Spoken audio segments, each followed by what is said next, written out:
This video was brought to you by Too Long. That's the official TLDR newspaper that we've made, which is available to order right now. It's been a bit of a strange few weeks in British politics. At the beginning of last week, Prime Minister Rishi Sunak sacked his Home Secretary Suella Braverman and brought former Prime Minister David Cameron back on as Foreign Secretary. For many Tories, this was a sign that the Prime Minister is moving to the centre ground and attempting to alienate those on the right. For others, though, it was an indication of something even more damning, that not one of the other 349 Tory MPs are qualified or talented enough for the position, which is why Sunak had to look elsewhere. And to be fair, there are some reasons to think that this could be the case. For a member of the House of Lords to be given a cabinet appointment is very uncommon. Even less common for this to be one of the 4 great offices of state, and even less common still for the individual to be appointed to the House of Lords specifically for this purpose. So perhaps Cameron's appointment does indeed show that the Tory Party just isn't talented enough for this role. But do the public think this? And more importantly, if this is the case, then how have we found ourselves in a position where the governing party is so devoid of talent that outsiders need to be brought in to key roles?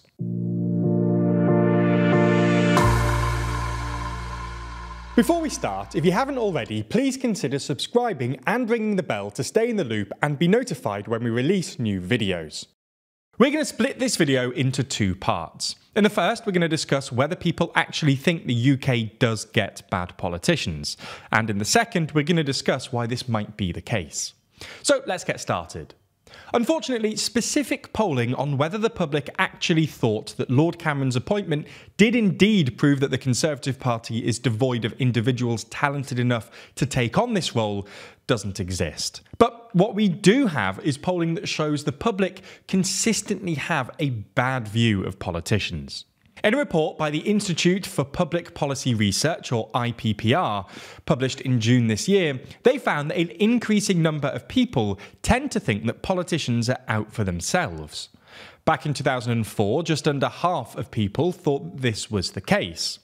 By this year, it had risen to almost 70% of people. Alongside this, there was a marked decline in the proportion of people who thought that politicians are in politics for their party and their country. In the introduction to the report, the IPPR demonstrated that factors such as the Partygate scandal and the MP's second job controversy both served to undermine people's trust in those that legislate on our behalf. In fact, in total, only 6% of people have full trust in the current political system. Discussing the results, Harry Quilter-Pinner, who is the Director of Research and Engagement, said that people feel that politics and Parliament fails to represent them properly and deliver on the promises that politicians make at election time. Ultimately then, it seems that the British public haven't really had the most faith in politicians over time, but recently it's getting even worse. Perhaps this view has actually permeated into government itself, and the Prime Minister is now resorting to hiring people outside of Parliament due to the poor quality of MPs. Now, the obvious question to ask here is, how did we get to a situation where the majority of the public no longer trust politicians, and where there's speculation about whether even the Prime Minister does? Well, firstly, it's important to point out that politicians are only human, and the induction process to be an MP is far from comprehensive. When MPs enter Parliament, unlike other jobs, they don't have a set number of things they're required to do. They can choose to listen to debates, meet campaign groups, discuss plans with journalists, etc. But there's no timetable or framework to work from. There's also no appraisal system to help MPs figure out what they're doing well and what they're doing badly. And more importantly, the reward system is just skewed. Politicians get very little reward for putting in the hard work behind the scenes, drafting and scrutinising important legislation, or doing vital constituency work. They are, however, rewarded for rhetoric, for grabbing headlines, for making a scene. Ultimately, even if MPs are well-intentioned, the system doesn't help MPs do their jobs well. What makes this even worse is the fact that prospective MPs spend an absolute fortune. In her book, Why We Get the Wrong Politicians, Isabel Hardman found that of the 532 candidates she spoke to who contested the 2015 election, the average spend was £11,118.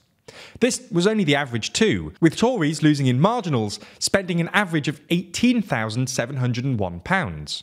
And to be clear, this money isn't spent on things like leaflets, which are usually covered by the party. This is money spent working for free for up to 2 years for the party, travelling around the country, moving to the constituency they're campaigning in, and going to local events. At this stage, the prospective MPs don't have a salary, so if they're trying for the first time, they haven't been paid a penny by their party or by Parliament. Some people spend money that they've saved to buy a house, others just max out credit cards. The strain on finances and the huge pressures expected of them in regards to campaigning puts huge strain on mental health, which MPs and candidates often suffer with, and it puts strain on their family lives and marriages.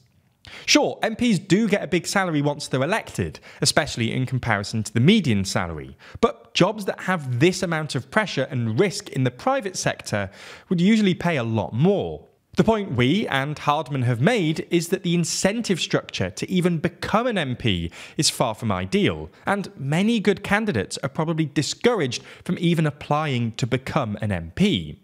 And even when an individual does become an MP, it's not like the job gets easier. They have no job security, and when you've climbed the greasy pole and made it into a government department, you can be demoted for something as simple as the new leader just not liking you much. This means that experienced legislators are often just lost to the backbenches, with them often resigning from Parliament completely afterwards. Think of Rory Stewart, for example, a man that many point to as an experienced legislator. He was kicked out of the Tory Party by Boris Johnson for voting to try and stop a no-deal Brexit. He then stepped down at the 2019 election. Now, we're not saying that these are the only reasons. Indeed, there are some other structural factors that prevent MPs from doing their best work. Ultimately, though, these are the main reasons that the UK system of government isn't necessarily the best for encouraging and supporting the best people to be our representatives. So, all in all, there definitely is an argument to be made that Lord Cameron's appointment demonstrates that there's a bad quality of MPs, and there is certainly evidence that the public have thought this. However, this doesn't mean that MPs are simply bad at their jobs. There are structural factors that contribute to this perception. If you want more from TLDR and want to support our journalism, consider picking up a copy of our newspaper, Too Long. This is a one-off physical newspaper we've been working on over the last few months, which includes 32 pages of analysis and explainers from the TLDR team on everything from Ukraine and Gaza to the state of the French and German governments, or the upcoming elections in the UK, US, and around the world. It's not just us either. We have a full interview with creator and journalist Johnny Harris that people who buy the newspaper can also watch via a special QR code. Plus, there's articles from a ton of other creators, including JJ McCullough, Search Party, Sophia Smith-Gaylor, and many more. This really has been a very exciting project for us to work on, and hopefully you can already see all the work we've put into it, even the TLDR-themed crossword. So if you want to pick up a copy and help fund our journalism on YouTube as we head into 2024, then the link to the store is in the description. Plus, you can get 20% off your purchase this week only by using code TLDRUK at checkout. And with a limited quantity available, if you do want one, I'd order soon, especially if you want it before Christmas. As always, thanks so much for your support, and I hope you like this silly but genuinely very good project as much as we do. Thank you.